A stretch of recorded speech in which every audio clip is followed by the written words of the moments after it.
नमस्ते बच्चों। देखिए, पिछली क्लास में हमने आपको भक्तिकालीन ब्रज भाषा का साहित्य बताया था कि भक्तिकाल में ब्रज भाषा का कैसे विकास हुआ, उनके कौन कौन से प्रमुख कवि थे और उनकी प्रमुख प्रमुख रचनाएं जो ब्रज भाषा में लिखी गईं। पिछली क्लास में इस विषय पर बहुत ही विस्तार से चर्चा हुई थी। भक्तिकाल के प्रमुख कवि कौन थे? सूरदास, ध्रुवदास, नंददास, हितहरिवंश हैं, इस तरह। और यहाँ तक कि जो अवधि के कवि थे, बहुत ही भक्तिकाल के बहुत ही प्रसिद्ध कवि गोस्वामी तुलसीदास, उन्होंने भी प्रभावित होकर के सूरदास की ब्रजभाषा से प्रभावित होकर के ब्रजभाषा में काव्य रचना करने के लिए विवश हो गए और उन्होंने भी अपनी गीतावली, दोहावली, विनय पत्रिका और कवितावली आदि रचनाओं की जो रचना की वो ब्रजभाषा में की। ठीक, तो पिछली क्लास में मैंने भक्ति काल के विषय में चर्चा की थी। आज की क्लास में हम लोग चर्चा करेंगे कि रीति काल में ब्रजभाषा का विकास, रीति काल में ब्रजभाषा का कैसे विकास हुआ, उनके कौन कौन से प्रमुख कवि थे रीति काल के जिन्होंने ब्रजभाषा में रचनाएं की और उन कवियों की कौन कौन सी प्रमुख रचनाएं हैं। तो देखिए, सबसे पहले बात आती है कि रीति काल का प्रवर्तक किसे माना जाए। क्या कि रीति काल का प्रवर्तक किसे माना जाए? तो इनमें से दो कवि ऐसे हैं जिनको विद्वान प्रथम कवि मानते हैं। पहले हैं आपके केशवदास और दूसरे हैं चिंतामणि। कुछ विद्वान केशवदास को रीतिकाल का प्रवर्तक मानते हैं और कुछ चिंतामणि को। ठीक, यदि वास्तविक रूप में देखा जाए तो चिंतामणि ही रीतिकाल के प्रवर्तक हैं, और यदि केशवदास को माना जाए, केशवदास को रीतिकाल का प्रवर्तक माना जाए, तो इनकी जो उन्होंने जो ब्रजभाषा में कुछ काव्य लिखे, ग्रंथ लिखे, उनका विवरण इस प्रकार है कि जो केशवदास ने रचनाएं की वो कौन कौन सी। पहली है रामचंद्रिका, दूसरी है आपकी रचना कवि प्रिया और तीसरी है रसिक प्रिया। ठीक, ये तीन रचनाएं हैं केशवदास की। ये तीनों रचनाएं क्या हैं? इन पर ये रीति ग्रंथ हैं, जिनमें क्या है? ये तीनों रचनाएं रीति ग्रंथ, यानी इन तीनों रचनाओं में रस, छंद और अलंकार का विवेचन किया गया है।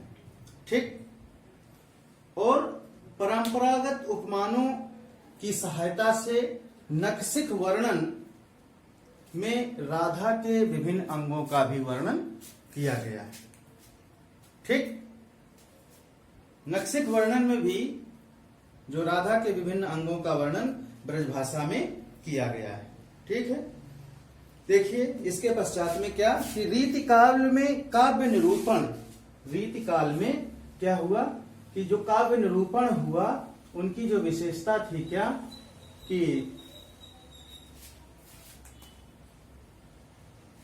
रीतिकाल में जो काव्य निरूपण हुआ उनकी विशेषता क्या थी कि उन रीतिकाल में श्रृंगार चित्रण, प्रकृति चित्रण,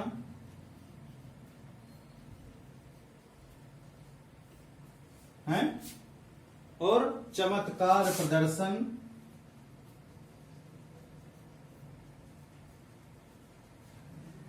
ठीक है, ये जो है आदिकाल का विवेचन बहुत ही अधिक मात्रा में किया गया। रीतिकाल में श्रृंगार चित्रण, प्रकृति चित्रण, चमत्कार और प्रदर्शन आदि का विवेचन बहुत ही अधिक मात्रा में किया गया। रीतिकाल का जो संपूर्ण रीति काव्य था वो ब्रजभाषा में लिखा गया। किसमें? ब्रजभाषा में। ठीक है। अब देखिए आगे के जो रीति मुक्त कवि थे। देखिए रीति काल के अंतर्गत 3 शाखाएं प्रवाहित हुई। कौन कौन? रीतिबद्ध, रीति सिद्ध और रीति मुक्त। ठीक। रीतिबद्ध, रीति सिद्ध और रीति मुक्त। रीतिबद्ध कवि कौन होते थे? जो रीति के बंधनों में बंध करके काव्य रचना करते थे। और रीति सिद्ध जो रीति के बंधन थे उस पर बंधे हुए थे, लेकिन उन्होंने स्वतंत्र होकर के रचनाएं की। ठीक। जो रीतिबद्ध कवि थे वो कौन थे? जैसे चिंतामणि द्विजदेव। रीति सिद्ध कौन थे? बिहारी। इनको रीति का ज्ञान था, लेकिन फिर भी उन्होंने रीति के बंधनों में बंध करके उन्होंने काव्य रचना नहीं की, उन्होंने स्वच्छंद होकर के काव्य रचना की। और फिर रीति मुक्त के अंतर्गत कौन कौन से कवि हैं? घनानंद, बोधा, ठाकुर और आलम। ये आपके रीति मुक्त कवि हैं 4। घनानंद, बोधा, ठाकुर और आलम।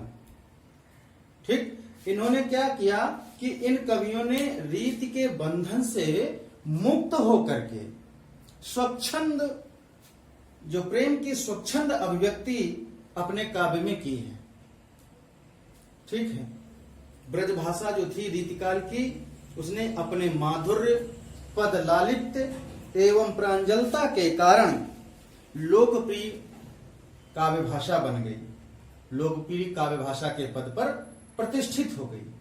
और अपने संपूर्ण रीतिकाल में, क्या भक्ति काल में भी ब्रजभाषा थी, तो ब्रज भक्ति काल के उपरांत संपूर्ण रीतिकाल में क्या ब्रजभाषा का आधिक्य हो गया। यानी ब्रजभाषा का रीतिकाल में बाहुल्य हो गया, अधिकता हो गई, यानी चरम सीमा पर ब्रजभाषा थी।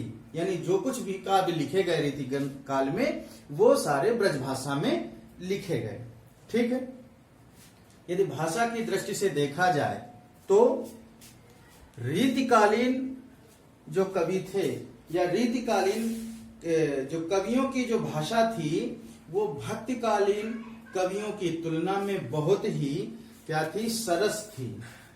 बहुत ही सरस, मधुर एवं सुंदर थी। किसकी अपेक्षा?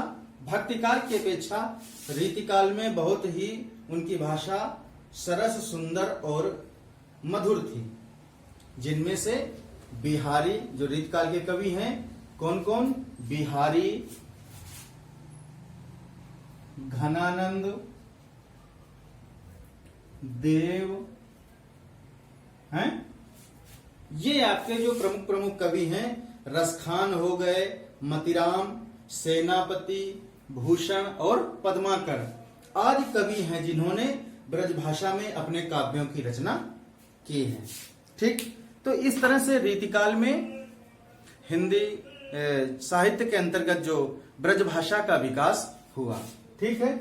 अब इसके पश्चात में हम लोग देखते हैं क्या कि रीतिकाल के कौन कौन से कवि थे और उनकी कौन कौन सी रचनाएं थी। तो देखिए रीतिकाल के कवि, पहला सारणी बना लेते हैं क्या कि रीतिकाल के कवि, और दूसरा आगे क्या? रचनाएं। ठीक है। ये आपकी रचनाएं हो जाएंगी। देखिए पहले नंबर पर कौन से कवि हैं? आपके चिंतामणि।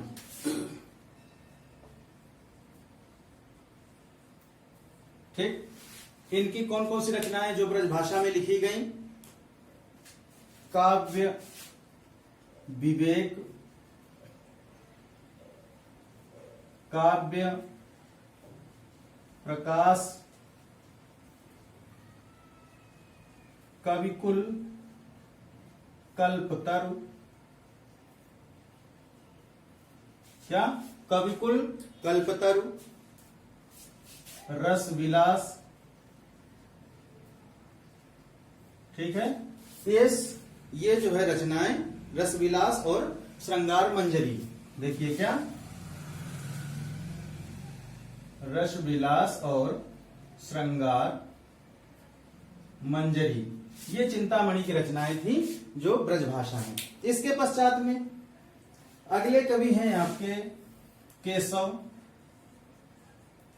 दास की कौन कौन सी रचनाएं हैं? कवि प्रिया, रसिक प्रिया और रामचंद्रिका, ठीक। फिर केशव के पश्चात में आते हैं आपके देव, इनकी कौन कौन सी रचनाएं हैं? भाव विलास, भवानी विलास, क्या? भाव विलास, भवानी विलास और रस विलास। देखिए, एक रचना रस विलास देव की और दूसरी है चिंतामणि की, ठीक है, तो इस पे कंफ्यूज नहीं होना है। इसके देव के पश्चात में फिर अगले कवि आते हैं आपके द्विज देव। कौन? द्विज देव, ठीक है। तो इसमें देखिए द्विज देव की कौन कौन सी रचनाएं हैं? श्रृंगार लतिका, ठीक है, और श्रृंगार बत्तीसी और श्रृंगार चालीसा, ये आपकी द्विजदेव की रचनाएं हो गई। इसके पश्चात में द्विजदेव के पश्चात में अगले कवि हैं आपके सेनापति। सेनापति की रचना है कवित्त रत्नाकर, कवित्त रत्नाकर। फिर सेनापति के पश्चात में कवि हैं आपके कौन? पद्माकर। इनकी रचनाएं हैं जगत विनोद, पद्माभरण, कौन कौन? जगत विनोद, पद्माभरण, कलपच्चीसी,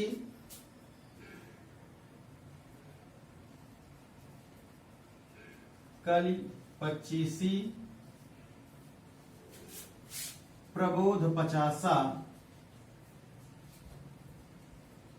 और प्रबोध पचासा और इसके पश्चात में गंगा लहरी, ठीक। ये आपकी पद्माकर की रचनाएं हो गई। इसके पश्चात में पद्माकर के पश्चात में अगले कवि हैं आपके बोधा। कौन है? बोधा। इनकी रचनाएं देखिए, इश्कनामा,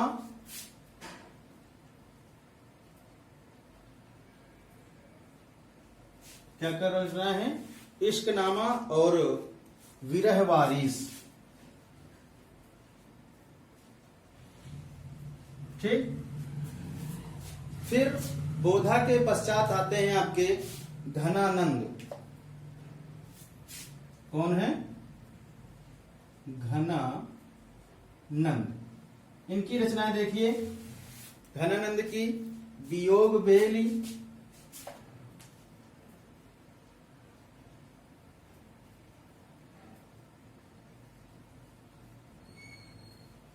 कोकसार और कृपा कांड, ये आपकी घनानंद की रचनाएं हो गई। इसके पश्चात में आते हैं आपके भूषण। ठीक है, भूषण की रचनाएं हैं शिवराज भूषण, शिवा बावनी और छत्रसाल दशक। ये आपकी भूषण की रचनाएं हो गई। ठीक है, इसके पश्चात में, भूषण के पश्चात में फिर अगले कवि हैं आपके बिहारी। बिहारी ने मात्र एक ही रचना लिखी। कौन? बिहारी सतसई। बिहारी लाल जी ने एक ही रचना लिख करके रीतिकाल में अपना नाम अमर कर लिया।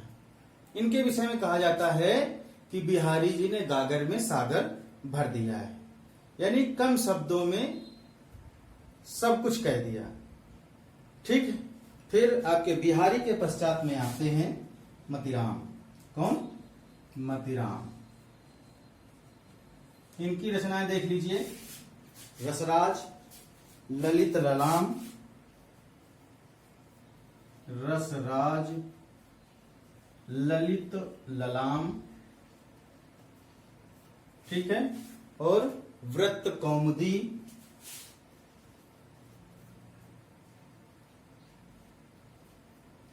क्या? व्रत कौमुदी और अलंकार पंचाशिका। अलंकार पंचाशिका, जिनमें से मतीराम का सबसे प्रसिद्ध जो है वो रचना है आपकी रसराज। ठीक है, तो इस तरह से आपका रीतिकाल में जो ब्रजभाषा का विकास था कैसे कैसे हुआ और उनके कौन कौन से प्रमुख कवि थे तथा उनकी प्रमुख रचनाएं थीं, इसके विषय में आपको हमने आज बताया। ठीक, अगली क्लास में हम आपको बताएंगे कि आधुनिक काल में ब्रजभाषा का कैसे विकास हुआ है, आधुनिक काल में ब्रजभाषा का साहित्य या आधुनिक काल में ब्रजभाषा का विकास। तो अगली क्लास में हम लोग ये बताएंगे। ठीक है, तो बस आज की क्लास यहीं से समाप्त होती है। धन्यवाद।